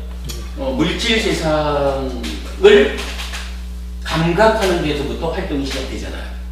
그런데 여기서 우리가 세상이라는 이야기를 힘겹게 알아본 이유가 뭐냐 하면 이게 기본적으로 물질 세상, 보이고 들리고 냄새 맡아지고 맛보여지고 감촉되는 여러한 물질 세상이 시작할 때 말한 거지만 누구에게나 동등하죠. 누구에게나 동등하게 펼쳐져 있는 물질 세상인데 우리는 실제로 어떻게 사냐 하면 내가 나의 내면의 문제에 의해서 욕계 세상을 만들어가지고 욕계 중생으로 살면서 아파하기도 하고 색계 세상을 만들어서 색계 중생으로 살기도 하고 무색계 세상을 만들어서 무색계 세상을 살기도 하잖아요. 그게 뭐였나요? 무명의 요소가 이 요소가 어느 만큼의 강도로 함께 하느냐에 따라서 중생세상 즉 욕계, 색계, 무색계라는 세상을 만들어 가지고 스스로 그 중생으로 사는 거죠. 뭐 표현이 그런데 우리 산다는 게 그런 거죠. 요 무명의 요소가 만호에 선행해가지고 얼마만한 강도로 선행하느냐에 따라서 몸을 지원해서 세상을 감각하는 그것에 의해서 욕계 세상에서 욕계 중생. 요 얘기가 우리가 세상을 어렵게 공부한 이유죠. 요거 찾는 게. 그리고 요 무명의 요소라고 말하는 여기에 뭐가 있는 거예요? 요즘 가장 강조하는 바로 인간 내면성, 요 얘기가 나오는 거죠. 그러니까 인간 내면성이라는 게 바로 나의 내면에 있는 마음과는 다른 내면의 것인 싼냐죠. 요 싼냐가 어느 수준의 싼냐냐 하는 것이 쭉 마음의 메커니즘을 거쳐가지고 무명의 요소로 개입을 하는 거죠. 이래가지고 우리가 세상은 누구에게나 동등한 세상이 물질적으로 펼쳐져 있지만 실질적으로 우리가 사는 세상은 물질 세상을 사는 게 아니라는 거죠. 물질 세상은 토대가 될 뿐이고 거기에서 나는 욕계를 살기도 하고 색계를 살기도 하고 무색계를 살기도 하고 중생 세상을 살아가는 거죠. 요거는 세상이 이렇게 달라지는 이유가 뭐냐 하면 나의 내면성 요거 때문이거든요. 그러면 이 나의 내면성이라고 하는 부분은 오치온이라고 하는 나의 존재가 설명되어야 내 안에 상이라고 하는 색수상행식 중에 상이라는 것이 있다. 뭐 요게 전제되어야 가능한 이야기죠. 요게 이제 부처님이 보고 알려주는 우리 삶의 현실이죠. 뭐 이런 이야기를 하는데 식이라고 하는 요거 마음이잖아. 사실은 요 마음이라는 것이 좀 더 구체적으로 말하면 요게 나인 채 살아가는 거죠.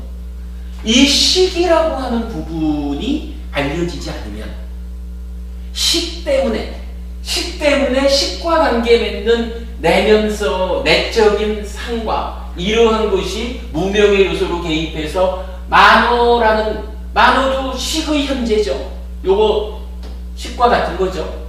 이 만호가 몸을 지원해서 물질 세상을 주목해서 감각하고 쭉 가면은 찢다가 되고 만호가 되고 이러면서 마음의 경계와 함께 삶이 진행되는 거죠.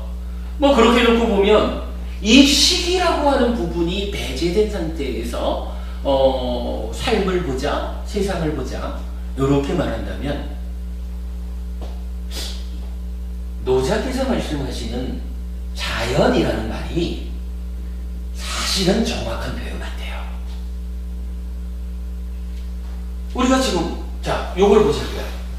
물질 세상을 중생 세상으로 만들어서 살고 있거든. 중생 세상을 만드는데 관여하는 게 뭐냐 하면 만호라고 하는 식, 거기에 내적으로 개입하는 무명의 요소로서의 상, 이런 거잖아요. 그죠? 그러면 이제 요런 식이라고 하는 부분을 배제하고 나면 욕계, 색계, 무색계라고 하는 각각마다 개별적으로 만들어서 살아가는 요런 중생 세상이 의미가 없죠. 그런 중생 세상이 생겨나질 않을 거 아니에요. 요거 바로 마음 때문에 생겨나는 거니까. 마음과 싼냐라고 하는 무명의 요소, 이것 때문에 중생 세상이 생겨나기 때문에 요 부분을 배제하고 나면 세상이라는 것은 오직 색성향 미촉이라는 물질 세상밖에 없는 거라. 요 물질 세상 자체를 우리가 뭐라고 불러요? 자연이라고 부르는 거지 뭐. 노자께서 인간의 내면성이 불완전하기 때문에 내면성을 배제하고 자연을 무거우고 도를 세웠다라고 하는 얘기가 이렇게 보면 요 부분 빼면 되는 거죠. 요 부분 빼자라고 하는 거, 달리 말하면 중생세상 없이 하자. 육계의 측면에서 기수화풍 동식 가운데 식이라는 것만 무시하면 되는 거죠. 그리고 분명히 아까 봤지만 식을 빼고 나면 기수화풍 공이라고 하는 게 바로 노자의 도인 유무, 요거와 일치하잖아요. 그런 모습을 보겠죠. 그러면 이제 이 얘기가 아까 지웠지만 우리가 여기서 그 얘기를 했잖아요. 두 단계의 깨달음이 있다. 그래서 존재라는 것을, 존재의 실상은 무상고 무한데 우리가 어리석어서 상나가정이라는 오해 가운데 살면서 괴로움을 만들죠. 수비고운에 이런 괴로움을 만들죠. 이것을 따지자면 많은 사람들과의 관계 맺음 가운데에서 오는 불협화음 때문에 수비고운해라는 괴로움을 만들어 사는 거죠. 이때에 나라고 하는 것이 이런 내면적인 문제 없이 그냥 자연의 일부처럼 자연에 근거해서 살아가는, 그러니까 자연에 근거한 유무상생의 도를 완성한 그러한 삶이 되었다라는 것을 아까 제가 말씀드렸지만 결국은 그거는 세상과의 불협화음을 해결한, 즉 세상, 그러니까 존재하는 모든 것에 실상을 봄으로써 이제 더 이상 오해 때문에 괴로움을 만들지 않는 그러한 삶을 1단계로 완성했다. 불교적으로는 수다원 예류전 이렇게 말씀드렸죠. 그러면서 제가 아마도 노자께서 요 자리신 것 같습니다. 이렇게 말을 했는데 이렇게 보면 어때요? 연결이 되죠. 그리고 거기서 2단계의 깨달음으로 존재 안에 내재한 괴로움까지를 소멸하는 이 부분은 그게 바로 윤회에 가는 식 요거죠. 식이라고 하는 요 마음의 존재 상태, 마음이 몸과 더불어서 몸 따라 죽지 못하는 요 마음이니까 마음이 몸과 더불어서 살아가는 동안에 생로병사라는 윤회의 문제, 윤회의 괴로움이 근본적으로 깔려있죠. 그거를 2차적으로 해결할 때 아라한 윤회에서 벗어난다. 이렇게 말하는 게 불교가 말하는 완성이잖아요. 그렇게 놓고 본다면 이 표현이 적절하죠. 노자께서 그 부처가 말하는 육계, 나라는 것은 그러니까 그냥 세상의 하나의 부품처럼, 자연의 부품처럼 존재하는 내가 아니라 세상을 상대로 주인공으로 살아가는 나라고 하는 것은 지수화풍공의 식이라고 하는 마음까지 해서 6가지의 요소로 살아간다. 그렇기 때문에 지수화풍공이라고 하는 물질적으로 세상과 맺는 관계, 거기에서 생겨나는 1차적인 문제를 해결했다 해도 주체가 된 삶의 주인공인 나, 대표적으로 요놈 안에 내재한, 요놈이 몸과 더불어 살아야 되는 그 조건성 때문에 생로병사하는 이러한 문제까지를 풀어낸다. 이렇게 이제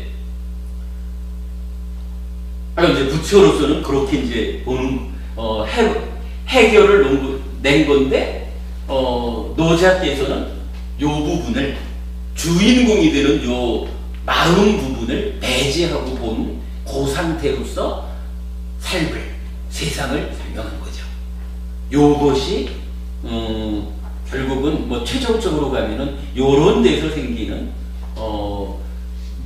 유무상생의 관계성과 요 식이라고 하는 요놈까지를 감안해서 존재의 문제를 해결하는 데에 적용되는 그 관계성, 달리 말하면 12연기 이런 얘기죠. 요런 관계성의 차별이 이제 다음 주에 우리 나타나겠죠. 그 부분 뒤에 보기로 하고 오늘은 이렇게 우리가 결론을 낼 수 있을 것 같아요. 중요한 단어를 가지고 비교를 해봤다. 상이라는 거 앞에 봤다. 그리고 두 번째로 유와 무라고 하는, 불교적으로는 어떤 핵심되는 자리를 차지하지 않지만 노자에 의해서는 도 그 자체인 유무, 요 부분이 의미하는 바를 불교적으로 참 육계로서 못해야 된다라고 하는 이 중요한 부분을 차지하는 육계 가운데 식을 배제한 5가지 요소만을 가지고 노자는 세상을 설명했다. 그렇기 때문에 노자의 입장에서는 식이라고 하는 요놈을 배제했기 때문에 마음이 가지는 불완전성의 문제를 자연을 근거로 함으로써 해결했다. 이게 완성된 도다. 이렇게 말을 하고 있지만 사실은 우리 삶이라는 것이 이 식을 배제하고는 존재할 수 없다. 나의 삶이 주인공으로 살아가는 이러한 가운데 주인공을 배제하고 세상을 논할 수 없다. 그렇기 때문에 노자가 말하는 유무는 그러니까 우리 삶의 완성을 설명하지 못한다. 그리고 부처는 노자가 비판한 바와 같은 마음의 문제, 마음이 가지는 내면성의 문제를 아까 우리가 말했지만은 이제 두 번째 단계의 깨달음, 완성, 열반을 실현함으로써 요 식이 가지고 있는 불완전성의 문제를 극복해서 완성했다.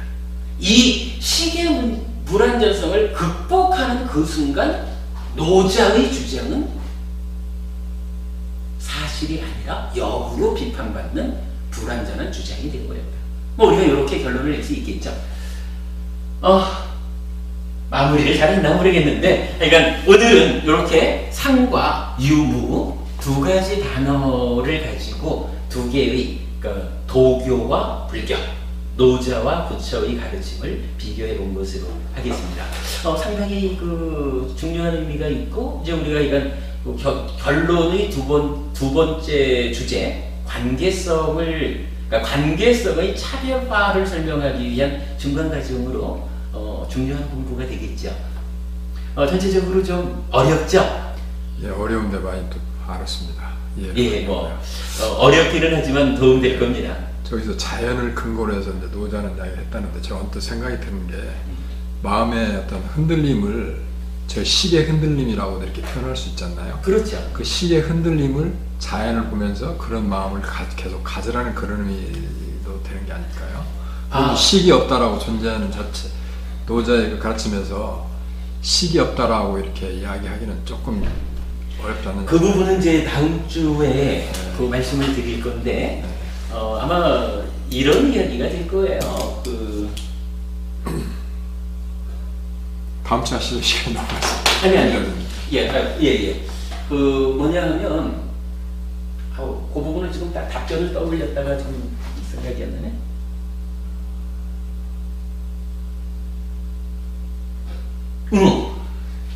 이게 문제는 말이죠.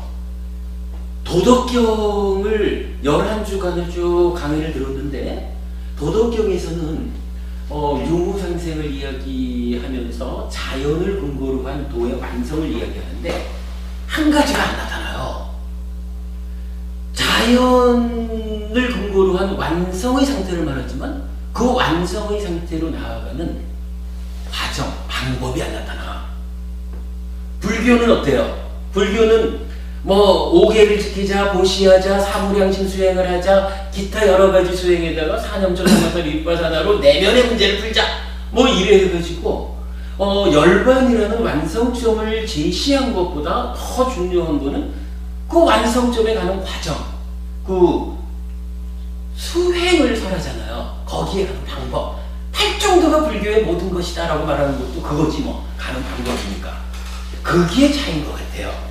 바로 여기서 식을 설하지, 지금 이제 저기 법원님 지적하신 대로 왜 노자라고 마음을 모를까?